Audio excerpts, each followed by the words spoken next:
আসসালামু আলাইকুম and very good evening. যুক্তরাজ্য সহ পৃথিবীর যে যেখানে বসে এনটিভি ইউরোপের রেগুলার অনুষ্ঠান কমিউনিটি ম্যাটার্স দেখছেন, আপনাদের সবাইকে শুভেচ্ছা সহ স্বাগতম। বরাবরের মতো আজকেও আপনাদের সাথে আছি আমি, আদনান পাভেল। আপনারা যারা রেগুলারলি কমিউনিটি ম্যাটার্স দেখেন, আপনারা জানেন কমিউনিটি ম্যাটার্স আপনাদের অনুষ্ঠান, আপনাদের নিয়ে অনুষ্ঠান। আমরা সবসময় চেষ্টা করি এই অনুষ্ঠানে এমন সব টপিকে কথা বলতে যা কিনা ব্রিটিশ বাংলাদেশি কমিউনিটি বা বাংলাদেশি কমিউনিটি এবং ইউরোপের বিভিন্ন দেশে বাংলাদেশি যারা ছড়িয়ে ছিটিয়ে আছে তাদের উপর প্রভাব ফেলছে বা প্রভাব ফেলতে পারে, এই ধরনের গুরুত্বপূর্ণ টপিকে আমরা কথা বলার চেষ্টা করি।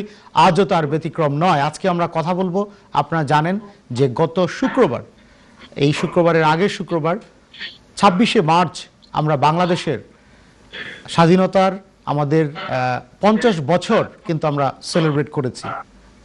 50 ইয়ার্স অফ বাংলাদেশ, এই পার্টিকুলার টপিকে আজকে আমরা কথা বলবো এবং আমাদের বাংলাদেশের অ্যাচিভমেন্ট কি, প্রবাসীদের আকাঙ্ক্ষা কি, এবং সরকারের এবং বাংলাদেশের যারা পলিসি মেকার আছে তারা প্রবাসীদের বিভিন্ন দাবি দাওয়া, প্রবাসীদের বিভিন্ন অধিকারের ব্যাপারে কিভাবে গুরুত্ব সহকারে দেখছে এবং নেয়ার ফিউচারে কিভাবে গুরুত্ব দিবে তা নিয়ে আজকে আমরা কথা বলবো। এবং প্রবাসীরাও কিভাবে বাংলাদেশের ডেভেলপমেন্টে ভূমিকা পালন করতে পারে তাও আমরা গুরুত্ব দেওয়ার চেষ্টা করব। আমাদের সাথে আজকে 4 জন অতিথি আমাদের সাথে কথা বলবেন। আমাদের প্রথম সেগমেন্টে আমাদের সাথে ইতালি থেকে জয়েন করেছেন বাংলাদেশের সম্মানিত অ্যাম্বাসিডর হার এক্সেলেন্সি জনাব মোহাম্মদ শামীম আহসান। হিজ এক্সেলেন্সি, আপনাকে অনেক অনেক ধন্যবাদ আজকে আমাদের সাথে জয়েন করার জন্য। Thank you so very much for joining us today via video call from Italy. Thank you very much. আমরা জানি যে ইতালি কিন্তু বাংলাদেশিদের জন্য খুব গুরুত্বপূর্ণ একটা স্থান, এবং আমরা জানি যে বাংলাদেশে অনেক প্রবাসী কিন্তু ইটালিতে বসবাস করে, এবং আপনি রিসেন্টলি অ্যাম্বাসিডর হিসেবে জয়েন করার পরে আপনি অনেক ইম্পর্টেন্ট চেঞ্জ নিয়ে এসেছেন এবং আপনি অনেক গুরুত্বপূর্ণ চেঞ্জের কথা চিন্তা করছেন যা কিনা প্রবাসীদের জন্য অনেক ভালো হবে। কিন্তু আমরা জানি যে বর্তমান করোনা ভাইরাস পরিস্থিতির কারণে কিন্তু ইটালিতে যারা প্রবাসী আছে, বাংলাদেশি প্রবাসী আছে, তারা কিন্তু বিভিন্নভাবে এফেক্টেড হচ্ছে। আপনি যদি খুব সংক্ষেপে আমাদের দর্শকদের উদ্দেশ্যে বলতেন যে এই করোনা ভাইরাস পরিস্থিতিটা আমাদের ইটালিতে আমাদের যারা বাংলাদেশিরা আছে তাদের উপর কি ধরনের প্রভাব ফেলছে এবং তাদেরকে হেল্প করার জন্য হাই কমিশনের পক্ষ থেকে আপনারা কি ধরনের ব্যবস্থা নিয়েছেন। আপনাকে ধন্যবাদ। প্রথমেই ধন্যবাদ জানাচ্ছি আমাকে আমন্ত্রণ জানানোর জন্য। আপনি যেমনটি বলেছেন যে বাংলাদেশ তার মহান স্বাধীনতার সুবর্ণ জয়ন্তী অর্থাৎ 50 বছর সম্প্রতি উদযাপন করছে, এবং 2021 সাল খুবই গুরুত্বপূর্ণ আরো একটি কারণে। আমরা সবাই জানি যে জাতির পিতা, সর্বকালের সর্বশ্রেষ্ঠ বাঙালি বঙ্গবন্ধু শেখ মুজিবুর রহমানের জন্ম শতবার্ষিকীও আমরা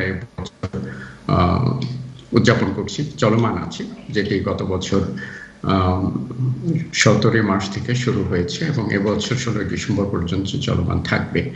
এবং সুবর্ণ জয়ন্তীতে আমাদের এই আজকের এই অনুষ্ঠানের শুরুতে আমি প্রথমেই জাতির পিতা বঙ্গবন্ধু শেখ মুজিবুর রহমানের প্রতি গভীর শ্রদ্ধা নিবেদন করছি সমস্ত শহীদদের প্রতি এবং বীর মুক্তিযোদ্ধাদের প্রতি।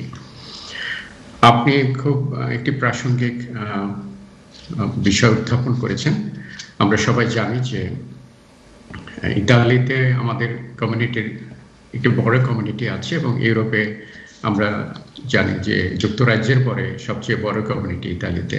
আমাদের সবার ধারণা প্রায় কম বেশি 2 লক্ষ প্রবাসী বাংলাদেশের বসবাস, এবং এই কমিউনিটির একটি সুনাম আছে। তারা অত্যন্ত পরিশ্রমী, তারা তাদের সততা, পরিশ্রম সবকিছু মধ্য দিয়ে তাদের একটি সুনাম আছে, যেটি আমাদের জাতি হিসাবে আমাদের একটি উজ্জ্বল ভাবমূর্তি এখানে তুলে ধরতে সহায়তা করছে।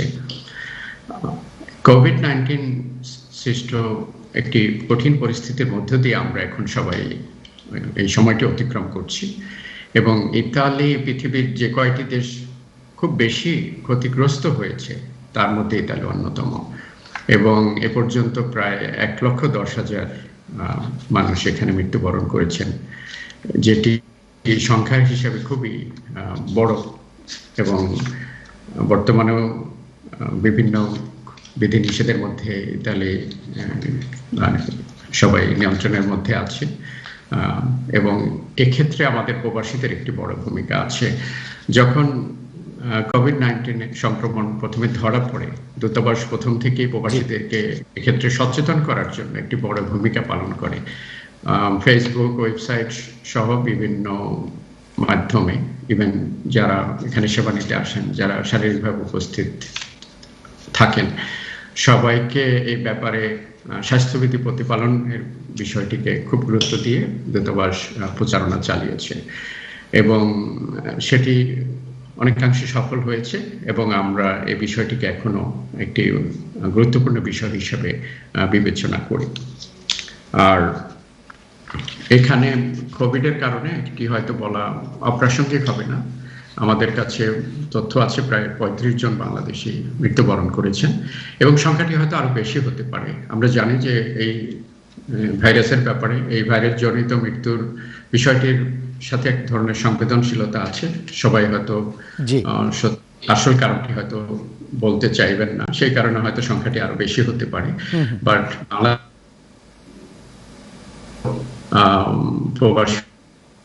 বাংলাদেশিদের মধ্যে ৬০০টি কুপন, খাদ্য কুপন বিতরণ করেছে এবং ২৫ লক্ষ টাকার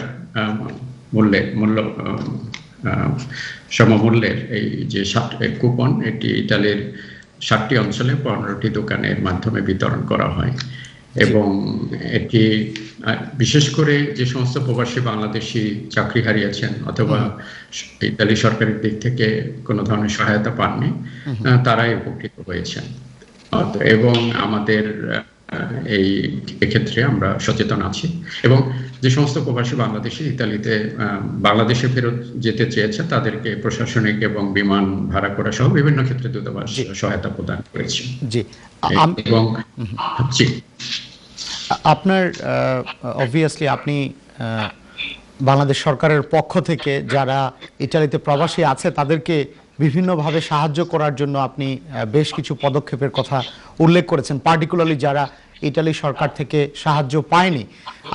আমরা রিসেন্টলি দেখতে পাচ্ছি যে যদি করোনায় কেউ মারা যায় বাংলাদেশি প্রবাসী ইতালিতে, তাদের লাশ বাংলাদেশে নিয়ে যাওয়ার ক্ষেত্রে অনেক কমপ্লিকেশন দেখা যাচ্ছে। সেই ক্ষেত্রে বাংলাদেশ এম্বাসি ইতালি তাদেরকে কি ধরনের, তাদের ফ্যামিলিকে কি ধরনের সাহায্য সহযোগিতা করতে পারে বা আপনাদের এই ব্যাপারে কোনো চিন্তা আছে কিনা বা কোনো ধরনের প্ল্যান পরিকল্পনা আছে কিনা, আপনি যদি প্রবাসীদের উদ্দেশ্যে একটু বলতেন। আপনাকে ধন্যবাদ। একটি ফিগার হয়তো আমি বলতে ভুলে গেছি, দূতাবাসের পক্ষ থেকে আমি মূলত গত বছরের কথাই বলছি, যে আর্থিক সহায়তা দেওয়া হয় সেটির আর্থিক মূল্য ২৫ লক্ষ টাকা এবং হ্যাঁ, আমরা জানি যে কোভিড-19 এর কারণে বিশেষ করে প্রথম দিকে এটি যখন সংক্রমণ ধরা পড়ে এবং এর কারণে যখন মৃত্যুর ঘটনা ঘটে, তখন সবার মধ্যে একটি আতঙ্ক কাজ করত যে এই ধরনের, তখন একটি বিশেষ একটি পরিস্থিতির মধ্য দিয়ে সবাইকে কাজ করতে হয়েছে। আমি যে কথা আগেই বলেছি যে বেশ আমাদের কাছে যে তথ্য আছে তার মধ্যে কারো দাফন স্থানীয়ভাবে সম্পন্ন হয়েছে এবং প্রশাসনিক সহায়তা আমি যোগদান করার আগে যে তথ্য আমার কাছে আছে, প্রশাসনিক সহায়তা এয়ারলাইন্স সহ বিভিন্নভাবে দূতাবাস সহায়তা করেছে এবং এক্ষেত্রে আমরা সর্বোচ্চ সহায়তা। ধন্যবাদ, অনেক ধন্যবাদ সম্মানিত অ্যাম্বাসেডর। আমি ফার্দার আরেকটা ফলো আপ প্রশ্ন যদি আপনাকে করি, সেটা হচ্ছে পাসপোর্ট। আমরা জানি যে গভর্নমেন্ট কিন্তু পাসপোর্টের ব্যাপারটা খুব স্মুথ করার চেষ্টা করছে, অ্যাপ্লিকেশন থেকে শুরু করে পুরো প্রসেসটা যেন আপনার ব্যুরোক্রেসিটা কম হয়। ইতালিতে যারা প্রবাসী আছে তাদের পাসপোর্ট, তাদের রিনিউয়ালের ব্যাপারে, তাদের পাসপোর্ট নবায়নের ব্যাপারে, তাদের ডকুমেন্টেশনের ব্যাপারে বেশ কিছু আগে এই কতটুকু সময় লাগে বা তারা এডিশনাল কি ধরনের ব্যুরোক্রেসি ফেস করতে হয় রিনিউয়ালের সময়, তা নিয়ে বেশ কিছু আগে অভিযোগ ছিল প্রবাসীদের। আমরা জানি যে রিসেন্টলি আপনি বেশ কিছু ব্যবস্থা গ্রহণ করেছেন যেন এই ব্যাপারগুলো স্মুথ হয়, প্রবাসীরা যেন তাদের আশা আকাঙ্ক্ষার একটা বহিঃপ্রকাশ যেন পায় তারা যখন অ্যাম্বাসিতে যায়। আপনি যদি এই ব্যাপারে কিছু বলতেন। আপনাকে ধন্যবাদ। আহ, আমরা জানি যে ইতালিতে প্রায় 2 লক্ষ প্রবাসী বাংলাদেশি আছেন। সঙ্গত কারণে পাসপোর্ট একটি অত্যন্ত গুরুত্বপূর্ণ একটি বিষয়, এবং আমাদের কনসুলার যে ওয়ার্কলোড, তার মধ্যে পাসপোর্টের বিষয়টি প্রথমে চলে আসে। আমি আনন্দিত যে আপনার সাথে একটি তথ্য আমি শেয়ার করছি। আমি যোগদান করার পরে এই বিগত 4 মাসে বিশেষ ব্যবস্থা নিয়ে প্রায় এই 4 মাসে 5,000-এর বেশি আমরা পাসপোর্ট বিতরণ করেছি, এবং আমাদের কাছে এখন 3,000-এর বেশি পাসপোর্ট রেডি আছে বিতরণের জন্য। আমরা বিশেষ ব্যবস্থা বলতে বোঝাচ্ছি ছুটির দিনে, অফিস সময়কালীন যে ওয়ার্কিং আওয়ারের বাইরেও আমরা আমাদেরকে ম্যান পাওয়ারকে এনগেজ করেছি, কারণ আমরা জানি যে পাসপোর্টের কারণে মানুষ খুব কষ্ট হচ্ছে, বৈধতার একটি বিষয় আছে, এবং as a matter of principal সবার কাছে পাসপোর্ট থাকা উচিত। সেই বিষয়টিকে বিবেচনায় এনে আমরা বিশেষ একটি ব্যবস্থার মধ্যে দিয়ে এই কাজটি সমাধান, এই যে বিষয়টি আমরা দেখেছি এবং প্রায়োরিটি দিয়েছি। এবং এখানে একটি কথা সবাইকে বলা প্রয়োজন মনে করি, আপনাদের এই চ্যানেলের মধ্য দিয়ে আমি প্রবাসীদের কাছে একটি তথ্য বা একটি আমার অনুরোধ, সেটি হচ্ছে প্রায় 1100-র মতো পাসপোর্ট ঢাকায় এখনো আছে প্রক্রিয়াধীন, এবং অনেকের অনুযোগ বা অভিযোগ, আমি তাদের অভিযোগের প্রতি সহানুভূতিশীল, যে পাসপোর্ট পেতে নবায়ন রিইস্যুড হবে যেটি, অথবা নতুন পাসপোর্ট যেটি বলে, বর্তমানে আমাদের ক্ষেত্রে রিইস্যু কেসগুলো বেশি। তাদের একটি অভিযোগ যে পাসপোর্ট পেতে এত দেরি হয় কেন, কিন্তু বিষয়টি হচ্ছে প্রায় 1100-র মতো পাসপোর্ট এখনো ঢাকায় প্রক্রিয়াধীন আছে। তাদের বয়স 5, 7, 10, 12, 15, 17 বছরও পরিবর্তনের ঘটনা আছে। পিতার নাম অর্ধেক, মাতার নাম পুরো, নিজের নাম অর্ধেক, বা কোনো কোনো ক্ষেত্রে আরো বেশি পরিবর্তনের বিষয়। এগুলো সিস্টেম এর আটকা পড়ে যায়। এই বিষয়টি তারা যদি সহানুভূতির সাথে দেখেন। Absolutely, thank you so very much. আপনি খুব সুন্দর করে বলেছেন যে আপনি চেষ্টা করছেন পুরো প্রক্রিয়াটা যেন খুব দ্রুত হয়, এবং কোনো কারণে যদি সেটা স্লো হয় সেই ক্ষেত্রে কিভাবে এটা প্রসেসটা আরো ফাস্ট করা যায়, আপনি সেই ব্যাপারেও আপনারা ব্যবস্থা নিচ্ছেন। ইতালি সরকারের সাথে বাংলাদেশের সরকারের সম্পর্ক যেন ভবিষ্যতে আরো ভালো হয়, সেটা ব্যবসায়িক হোক বা সেটা হাই স্কিল ইমিগ্রেন্ট যারা হোক, তাদের জন্য আরো সুযোগ সুবিধা যেন ইতালি সরকার আরো বাড়ায়, সেই ক্ষেত্রে ইতালি সরকার এবং বাংলাদেশ সরকারের মাঝে ভালো সম্পর্ক ভবিষ্যতে যেন বিরাজ করে, সেই ক্ষেত্রে আপনি কি ধরনের ব্যবস্থা নিচ্ছেন, বা আপনার আন্ডার ইউর অ্যাবল লিডারশিপ নতুন কি কি ধরনের ব্যবস্থা গ্রহণ করার পরিকল্পনা আপনার আছে? ধন্যবাদ। ইতালির সাথে আমাদের দ্বিপাক্ষিক সম্পর্ক অত্যন্ত আন্তরিক এবং সৌহার্দ্যপূর্ণ, এবং এই সম্পর্ক একটি নূতন মাত্রা পেয়েছে, একটি নূতন উচ্চতায় গিয়েছে। মাননীয় প্রধানমন্ত্রী শেখ হাসিনা গত বছর 2020 সালের ফেব্রুয়ারিতে দ্বিপাক্ষিক সফরে এসেছিলেন, এবং তখন ইতালির দিদেন প্রাইম মিনিস্টার এর সাথে তার দ্বিপাক্ষিক বৈঠক অনুষ্ঠিত হয়। সেই বৈঠকের ধারাবাহিকতায় কিছুদিন পরে আপনি জানেন যে এটা আমাদের অনেক দিনের দাবি ছিল, প্রত্যাশা ছিল। 8 বছর পরে ক্লোজি ডিক্রি নন সিজনাল ওয়ার্কার এবং সিজনাল ওয়ার্কার, নন ইউরোপিয়ান কান্ট্রিগুলোর থেকে যে ওয়ার্কার আসার সুযোগ, সেটিও পথ খুলেছে, এবং আমাদের 2.2 বিলিয়ন বাণিজ্য আছে, খুবই সিগনিফিক্যান্ট ট্রেড পার্টনার। এই ক্ষেত্রে আমরা কাজ করে যাচ্ছি। ধন্যবাদ আপনাকে সম্মানিত অ্যাম্বাসেডর, আপনাকে অনেক অনেক ধন্যবাদ, এবং আপনি এই সংক্ষিপ্ত সময়ের মাঝে আমাদেরকে খুব সুন্দর করে আপনি আপনার আন্ডার ইউর অ্যাবল লিডারশিপ দূতাবাস যে বিভিন্ন ধরনের ব্যবস্থা গ্রহণ করছে এবং ভবিষ্যতেও করবে, আপনি সেটা খুব সুন্দর করে বলেছেন। এই জন্য আপনাকে অনেক অনেক ধন্যবাদ। আমরা জানি যে আপনার চলে যেতে হবে এই সেগমেন্টের পরে, আপনার আরো ব্যস্ততা আছে। আপনি যদি খুব সংক্ষেপে 10-12 সেকেন্ডে প্রবাসীদের উদ্দেশ্যে কিছু বলতেন, ইতালি থেকে যারা আজকে দেখছে এই অনুষ্ঠান। আমার একটি অনুরোধ, আমার একটি প্রত্যাশা আজকে এই মুহূর্তে, যে ইতালিতে আমাদের যে একটি সুনাম আছে, আমাদের যে ইতিবাচক ভাবমূর্তি আছে দেশে কমিউনিটির, এটি যেন আমরা ধরে রাখি, এবং কোভিড এর কারণে যে একটি বিশেষ পরিস্থিতির মধ্য দিয়ে যাচ্ছি, যেন আমরা যেন সবাই স্বাস্থ্য সচেতন থাকি। বড় আবেদন। Thank you so very much, thank you. আপনি আমাদেরকে আজকে সময় দেওয়ার জন্য এবং আপনি খুব সুন্দর করে প্রশ্নগুলো উত্তর দেওয়ার জন্য আপনাকে অনেক অনেক ধন্যবাদ। এবং আপনি ফাইনালি যে এই কথাটা বলেছেন যে ইতালিতে বাংলাদেশের যে খুব ভালো একটা সম্মান আছে, সেই সম্মান যেন আমরা ধরে রাখতে পারি স্বাধীনতার 50 বছরে, আমাদের সেটাই কামনা হবে। আপনাকে অনেক অনেক ধন্যবাদ। এবং ইতালিতে প্রবাসী যারা আছে তারাও যেন সবাই ভালো থাকে, সুস্থ থাকে, আমরা সে আশাই করব। সুপ্রিয় দর্শক, আজকে কমিউনিটি ম্যাটার্স অনুষ্ঠানে আমরা কথা বলছি বাংলাদেশের স্বাধীনতার 50 বছর। আমরা যাব একটা বিরতিতে, আমাদের সাথেই থাকবেন।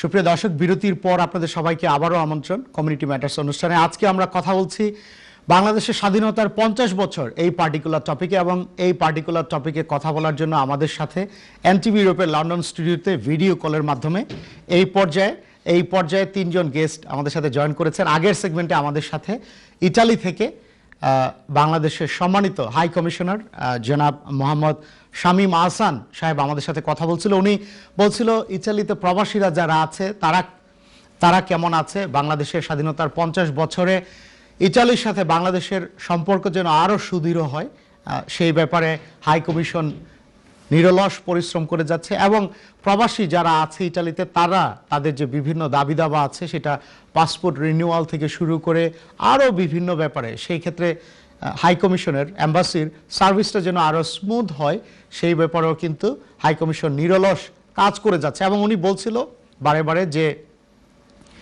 ইতালিতে যারা প্রবাসী আছে, বাংলাদেশি যারা আছে, বাংলাদেশের যে খুব ভালো একটা ইমপ্রেশন, বাংলাদেশিদের প্রতি যে খুব ভালো একটা অবস্থান গভর্নমেন্টের, সেটা যেন ওনারা সবসময় ধরে রাখে এবং সেই ক্ষেত্রে যেন ওনারা কাজ করে যায়, সেইটার একটা দাবি, সেইটার একটা অনুরোধ কিন্তু উনি করছিল। এবং উনি বলছিল যে কোনো কারণে যদি প্রবাসীরা কোনো সার্ভিস বা কোনো কারণে যদি প্রবাসীদের কোনো অভিযোগ থাকে, কোনো কনসার্ন থাকে, ওনারা সেইগুলো হাই কমিশনের অ্যাম্বাসির পক্ষ থেকে ওনারা সেগুলো মিটিগেট করার চেষ্টা করবে, সেইগুলো যেন স্মুথ হয় সেটা ওনারা চেষ্টা করবে, যেন সার্ভিসটা ভালো হয়। এবং স্বাধীনতার 50 বছরে আমরা জানি বাংলাদেশ অনেক কিছু অ্যাচিভ করেছে, বাংলাদেশের আরও অনেক কিছু অ্যাচিভ করার আছে। এবং সেই ক্ষেত্রে প্রবাসীদের ভূমিকাটা কি, সেটা কিন্তু আমরা সবসময় একটা গুরুত্বপূর্ণ ব্যাপার। এবং আমরা জানি বাংলাদেশের স্বাধীনতার শুরু থেকে বাংলাদেশে ইভেন ইনফ্যাক্ট 1971-এ যখন মুক্তিযুদ্ধের এই যে সাংগঠনিক বিভিন্ন ব্যাপারে কিন্তু যুক্তরাজ্য থেকে, মিডল ইস্ট থেকে, পৃথিবীর বিভিন্ন দেশ থেকে, আমেরিকা থেকে, পৃথিবীর বিভিন্ন দেশ থেকে, কানাডা থেকে কিন্তু প্রবাসীরা বাংলাদেশের জন্য কিন্তু তারা সংঘবদ্ধভাবে কাজ করে যাচ্ছিল যেন বাংলাদেশ স্বাধীন হয়। এবং আজও কিন্তু প্রবাসীরা বাংলাদেশের অর্থনৈতিক ডেভেলপমেন্টের ক্ষেত্রে, সামাজিক ডেভেলপমেন্টের ক্ষেত্রে কিন্তু প্রবাসীরা ভূমিকা পালন করে আসছে। আরও কি করতে পারে এবং দেশের প্রতি আমাদের এক্সপেকটেশনটা কি, সেই ক্ষেত্রে কিন্তু একটা বড় কনভারসেশনের সুযোগ রয়েছে। এবং তারই ধারাবাহিকতায় আজকে আমাদের এই কনভারসেশন 50 ইয়ার্স অফ বাংলাদেশ। এবং এই সেগমেন্টে আমাদের সাথে কথা বলার জন্য এনটিভি ইউরোপের লন্ডন স্টুডিওতে 3 জন সম্মানিত অতিথি জয়েন করেছে। আমরা বাংলা এবং ইংলিশ মিশিয়ে কথা বলবো, যেহেতু ব্রিটিশ বাংলাদেশি কমিউনিটি। আমার সাথে প্রথমে জয়েন করেছে Rini Laskar. She is director of UBS Bank. Rini, thank you so very much for joining us today. Hello, thank you. Very delighted to be here.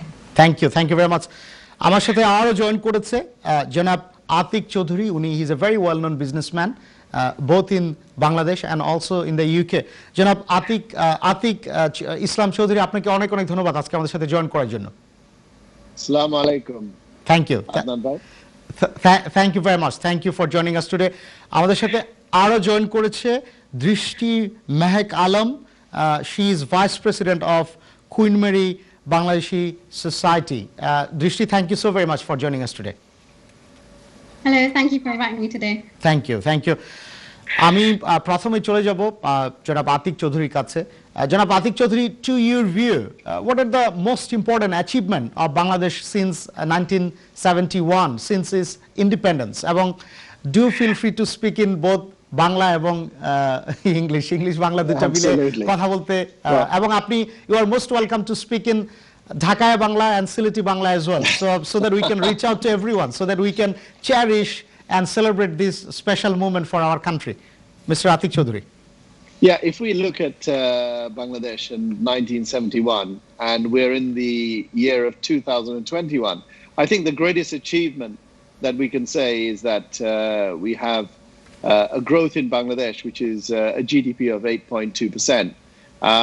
In 1971, you know, Bangladesh was considered as a basket case, but if you actually look at it now, it's flipped. And it's not only that, but you should celebrate the quality of the British Bangladeshis and all the Bangladeshis throughout the world, how they've managed to work in those communities and develop themselves. And the word Bangladesh is on a very, very positive level. You know, when you go and see anyone and they ask you, you know, where are you from? And you say you're from Bangladesh, there's a smile in their face.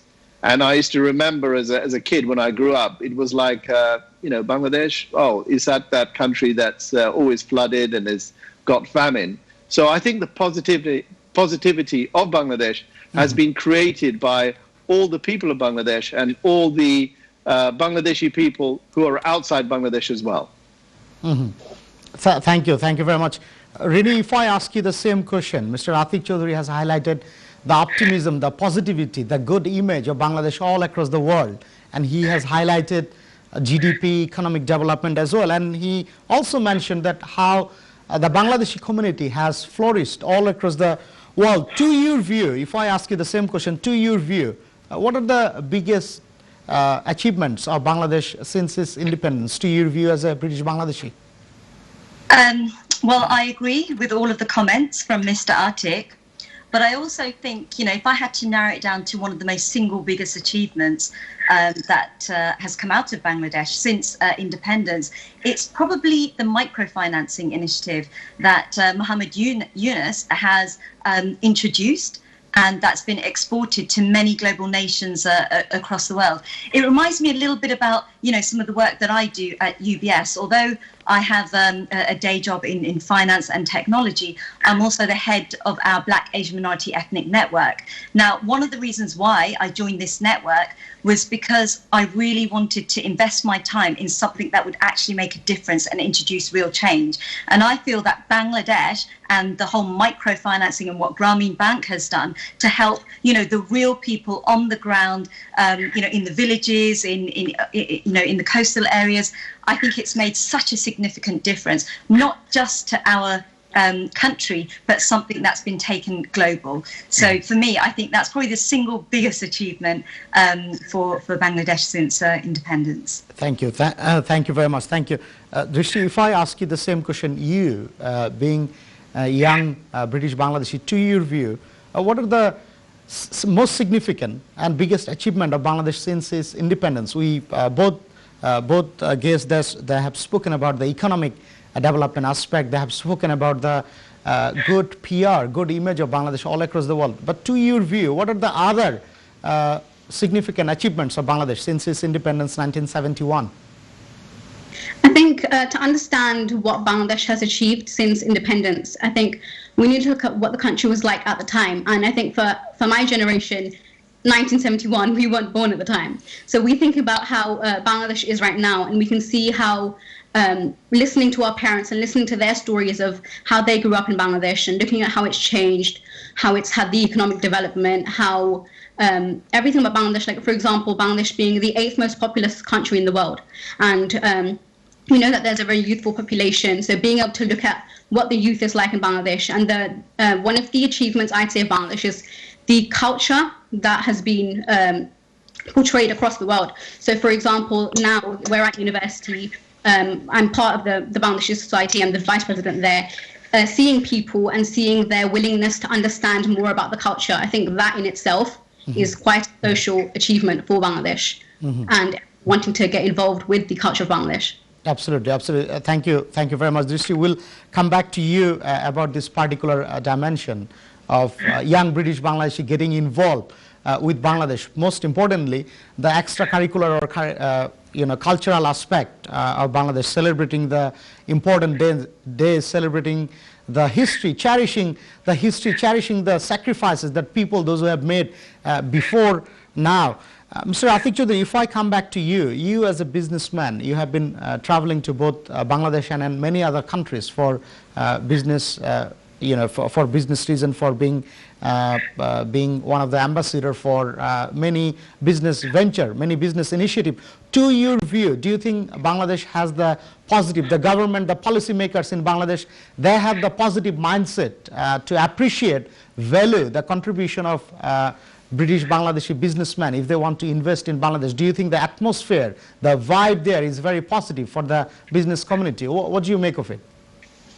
Well, what you have to remember is Bangladesh is a very new country. It was set up in 1971. So what we're facing now is a country which is on a growth level.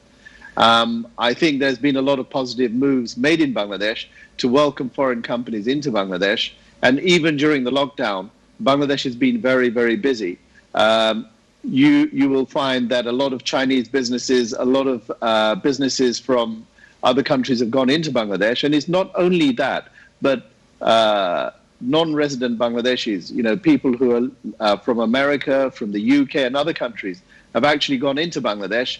They would rather take a pay cut, set themselves in Bangladesh and work in an environment which is very positive, because the day-to-day running of their lives is cheaper than these countries, but they feel a positivity. And there is an aspect in Bangladesh where doing business in Bangladesh is actually easier than a lot of countries. But obviously, if you look at the world ratings in terms of ease of business, Bangladesh is not amongst the best at the moment, but it's heading upwards. So it's going to take a lot of work and a lot of time. But we'll surely things are happening. Surely positive things are happening. Absolutely. A lot of positive things are happening. A lot of positive businesses being set up. I have a lot of friends who are doing business in Bangladesh and have done very, very well.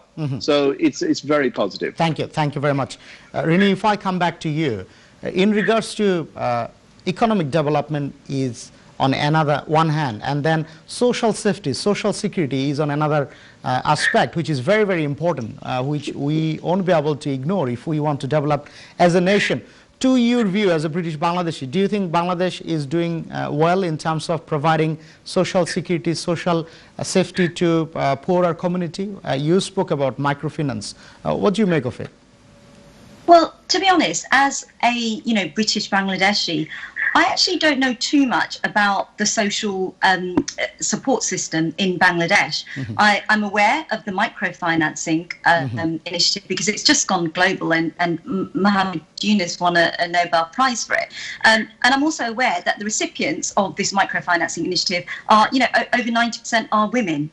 But in terms of the actual support system in Bangladesh, as a Bangladeshi, I don't know too much about it to comment on it. But what I do know is that we are a massively, fast increasing, rapidly growing country. Population of 168 million, largely young population. And I get the impression that there is so much hunger to do better. I mean, Bangladesh is becoming more digital, it's becoming more international. Absolutely.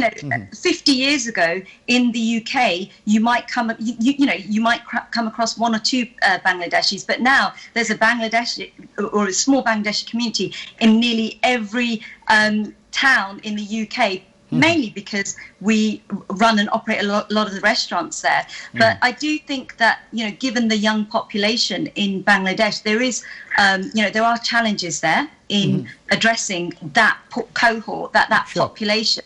But the things that Bangladesh has achieved and the things that they want to do is definitely putting it on the right trajectory to ensure that there is that system in place to support them more. Thank you.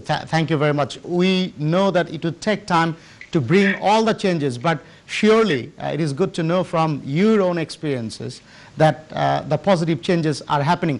সুপ্রিয় দর্শক, আজকে community ম্যাটারসে আমরা কথা বলছি 50 years of independence of Bangladesh, প্রবাসীদের আকাঙ্ক্ষা কি, প্রবাসীরা কিভাবে বাংলাদেশের ডেভেলপমেন্টে কন্ট্রিবিউট করতে পারে। আমরা যাব একটা বিরতিতে, আপনারা আমাদের সাথেই থাকবেন। বিরতির পর এসে আপনাদের সাথে we will continue this important conversation on 50 years. সুপ্রিয় দর্শক, বিরতির পর আপনাদের সবাইকে আবারও আমন্ত্রণ কমিউনিটি ম্যাটার্স অনুষ্ঠানে। আজকে আমরা কথা বলছি বাংলাদেশের স্বাধীনতার 50 বছর, এই পার্টিকুলার টপিকে, প্রবাসীদের প্রত্যাশা, প্রবাসীদের আকাঙ্ক্ষা এবং বাংলাদেশ কি অ্যাচিভ করেছে সোফার, কি সেগমেন্টে কি কি ডাইমেনশনে বাংলাদেশ আরও ভালো করতে পারে এবং প্রবাসীরা বাংলাদেশের ডেভেলপমেন্টে কিভাবে ভূমিকা পালন করতে পারে তা নিয়ে আমরা আজকে কথা বলছি এবং এটা আমাদের ফাইনাল সেগমেন্ট এবং এই সেগমেন্টে আমাদের সাথে আজকে এই পার্টিকুলার ইম্পর্টেন্ট টপিকে কথা বলার জন্য এনটিভি ইউরোপের লন্ডন স্টুডিওতে 3 জন সম্মানিত অতিথি জয়েন করেছেন। আমাদের সাথে আছেন জনাব আতিক চৌধুরী, বিজনেসম্যান। আমাদের সাথে আছে Rini Laskar, director UBS bank. আমাদের সাথে আছে Drishti Mehek Alam, she is vice president of Queen Mary Bangladeshi student society. Drishti, আমি যদি তোমার কাছে আসি, আমরা আগের সেগমেন্টে ইংলিশে কথা বলেছি, এই সেগমেন্টে আমরা বাংলায় কথা বলার চেষ্টা করব, but do feel free to mix and match, that is no problem at all, and you are most welcome to speak in Sylheti Bangla as well. Drishti, আমি যদি তোমার কাছে আসি, তোমার ক্ষেত্রে তুমি কি মনে করো যে বাংলাদেশ অনেক ক্ষেত্রে অনেক অ্যাচিভ করেছে, কিন্তু কোন কোন ক্ষেত্রে বাংলাদেশ আরো ভালো করতে পারতো বা আরো ভালো করার সুযোগ আছে, তুমি যদি আমাদের দর্শকদের উদ্দেশ্যে বলতে, you as a young person তুমি কি মনে করো? So I think আমরা যখন younger generation যখন বাংলাদেশে দেখি যে বাংলাদেশ যদি এখানের সাথে কম্পেয়ার করি, তাহলে a lot of the things that we do is we try comparing Bangladesh, which is less economically developed, to the UK and to London. So then we can see certain things that Bangladesh can do is, for example, the decentralization, because decentralization would help in Bangladesh because we know that it causes a lot of issues with, for example, traffic issues, problems in delays with a lot of admin work, official issues compared to here in the UK. So especially আমাদের younger generation, আমরা বাংলাদেশে যাই holiday জন্য. We don't know the complete systems of Bangladesh in comparison to our parents. So we look at these things, naturally we look at a lot of the negative issues first. And this is one of the issues that we see. So I think areas like this, Bangladesh can focus on, for example, like I just said, helping with stuff like decentralization. A lot of other issues we can see in Bangladesh is like the gender inequalities. Kintu aste aste eguli aro better hocche, eguli dekha jacche. Kintu I think এসব এরিয়াতে আরো গুরুত্ব দেওয়া উচিত এবং বাংলাদেশ আরো ভালো করতে পারবে, তাই তো? 100%. জি। For example, other things that we see with Bangladesh and the UK. So air pollution is, we see pollution a lot in Bangladesh. Traffic, so that's not just air pollution, but noise pollution from traffic. All of these things that Bangladesh can focus on. And I think that would also enable the younger generation and to feel like they can go to Bangladesh more and connect more with Bangladesh, because I think with the younger generation, a lot of people are put off, but some people, I think people who actually understand Bangladesh and the way that Bangladesh has developed. দৃষ্টি, তোমার organisation এবং তোমার বন্ধু-বান্ধবরা যারা আরো ইউনিভার্সিটিতে এই যে সোসাইটিগুলো, student union বা এইসব বিভিন্ন এক্সট্রা কারিকুলার অ্যাক্টিভিটিসের সাথে ইনভলভ আছে, তারা কিন্তু বাংলাদেশের কৃষ্টি, কালচার, হিস্ট্রি, মুক্তিযুদ্ধের ইতিহাস, বাংলাদেশের বর্তমান ডেভেলপমেন্ট, কি বাংলাদেশ আরো ভালো করতে পারে সেই সব ব্যাপারে কিন্তু তোমরা আরো ইনভলভ হতে পারো। দৃষ্টি, অনেক ধন্যবাদ তোমাকে। রিনি লস্কর, আমি যদি আপনার কাছে ফেরত আসি, আপনি যদি বলতেন যে আমরা জানি যে বাংলাদেশ অনেক ক্ষেত্রে ভালো করেছে, আরো কি ক্ষেত্রে ভালো করতে পারে বাংলাদেশ? আরো উমেন এম্পাওয়ারমেন্টে অনেক ভালো করেছে, আরো অনেক কিছুতে অনেক ভালো করেছে, বাংলাদেশ আরো কি ক্ষেত্রে ভালো করতে পারে, টু ইউর ভিউ, আপনি যদি আমাদের দর্শকদের উদ্দেশ্যে শেয়ার করতেন। And Rini, you are most welcome to mix and match. Adnan bhai, amar Bangla eto beshi bala na. Ami English I'll stick Wonderful. to. But ja pari ami bolbo. We already got very good feedback যে wonderful কিন্তু দর্শকরা বলছে, আমার প্যানেলিস্টরা কিন্তু বলছে। Do can continue please. Okay, so so on the women's empowerment, I think Bangladesh is brilliant. We have a fantastic Prime Minister who's female. In the UK, we have the High Commissioner who's also the Bangladesh. এবং আমাদের NTV ইউরোপের সম্মানিত CEO কিন্তু মহিলা, সাবরিনা হোসেন, সম্মানিত Sabrina Hossain. NTV own station is run by women, and let me tell you something. When I'm in the office and I meet other Bengalis, 9 times out of 10. They happen to be women. I don't know why. I've only met one Bengali male in my office, but I've met 2 or 3 other Bengali women, and believe it or not, we do actually have virtual coffee chats, and the thing that unites us is actually being Bengali. And we do talk about chutki, and we talk about mas and fish and things that we enjoy, things that are very, very unique to our culture. But in terms of what Bangladesh could be doing a little bit more, and what areas that they should be focused on in the future. I mean, look, I do have a background in tech, and tech is very near and dear to my heart. If we look at Bangladesh and how many people are using the internet 10 years ago compared to how many are using the internet today, it's just grown exponentially. And the number of potential tech companies that are now looking to invest in these economic free zones that Bangladesh has set up, there's definitely some opportunities there. We're capable of being a rival to India, which we know is a great offshore kind of tech Silicon Valley, if you like. But Bangladesh similarly also has the capacity to compete at that level. What we need to do is just invest in some of that infrastructure in order to be able to serve some of those international needs to be more digital for the future. Thank you very much. Thank you. জনাব আতিক চৌধুরী, আমি যদি আপনার কাছে ফেরত আসি, একসময় বাংলাদেশকে কিন্তু ফরেন এর উপর অনেক ডিপেন্ড করতে হতো বহু বছর আগে। এখন Bangladesh has become a sustainable strong trading partner for many countries including UK. আপনি একজন ব্রিটিশ বাংলাদেশি হিসেবে আপনি কি কতটা গর্বিত, এবং বাংলাদেশ কি ক্ষেত্রে আরো ভালো করতে পারে, আপনি যদি আমাদের দর্শকদের উদ্দেশ্যে খুব সংক্ষেপে বলতেন। আমার মনে হয় যে বাংলাদেশের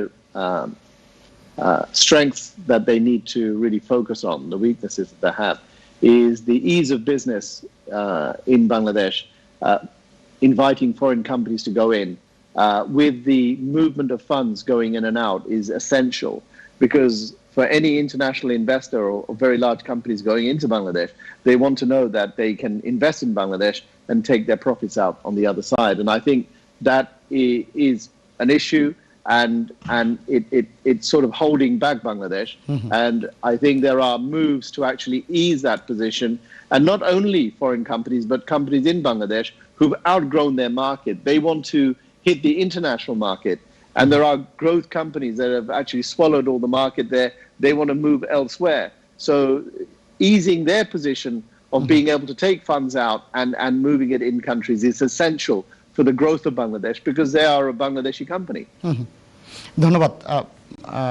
দৃষ্টি, আমি যদি তোমার কাছে ফেরত আসি, তুমি যদি বলতে খুবই সংক্ষেপে, তুমি যদি বলতে, আমাদের সময় খুবই সংক্ষিপ্ত, যে